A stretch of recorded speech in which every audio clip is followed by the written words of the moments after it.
a single specialist are now growing their own. We have released 3.5 billion shillings to settle the accrued basic salary arrears owed to our doctors.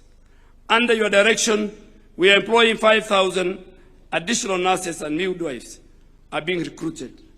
All these happened under your leadership, Your Excellency, in the last 4, and we will showcase them as the 2-day health summit progresses. Your Excellency, allow me now finally to acknowledge our partners in this work. To our Excellencies, the governors, health is a devolved function, and every figure that will be quoted in this hall was earned in a county facility by a county staff. This reform has been a genuine partnership between the 2 levels of government, and I want to thank our governors for that. To our development partners who have stood with us, Kenya, through a very difficult period of global health financing, thank you for the confidence you have shown in our healthcare system. To our private and faith-based providers, our professional bodies, our unions, you are inside this system, not outside. And this reform is stronger for your involvement. And to the Kenyan healthcare workers who are here and those who are listening to us, who are the reason any of this, who are the reasons that a patient reaches them at any time. This government sees you.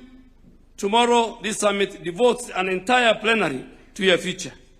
Over the next 2 days, Your Excellency, we will do an examination of our healthcare financing, primary health care and community health, human resource for health, health products and technologies, health security, digitization of the healthcare system, and our specialized and referral services. Her Excellency, the First Lady, will do a session tomorrow on maternal and newborn health at the plenary. We will close, we'll have the Deputy President who will run another plenary tomorrow afternoon before we have a joint plenary where we want to listen to the people of Kenya, and His Excellency the President, as a listening leader, will be sitting in that forum. Your Excellency, just to conclude,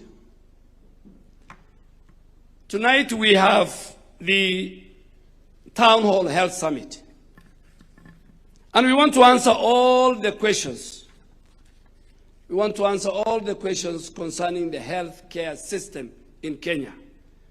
We want to answer all the fake headlines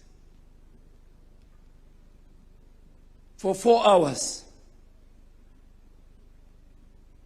Because as I said, we had a plan, and now we are presenting the record so that the people of Kenya can compare what we promised, what we planned, and what we have delivered as of now.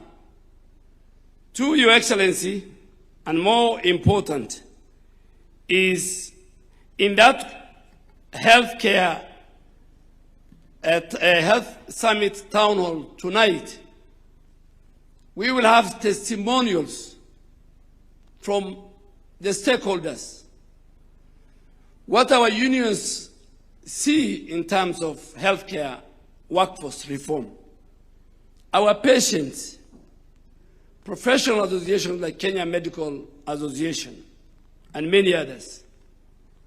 Our governors will be there. The entire leadership of the counties will be there. But Your Excellency, just to answer some of the basic questions that we have been asked, is that the architecture of universal health coverage, at the bottom is the primary health care, which is fully funded by your government. 27 billion in the last 2 financial years.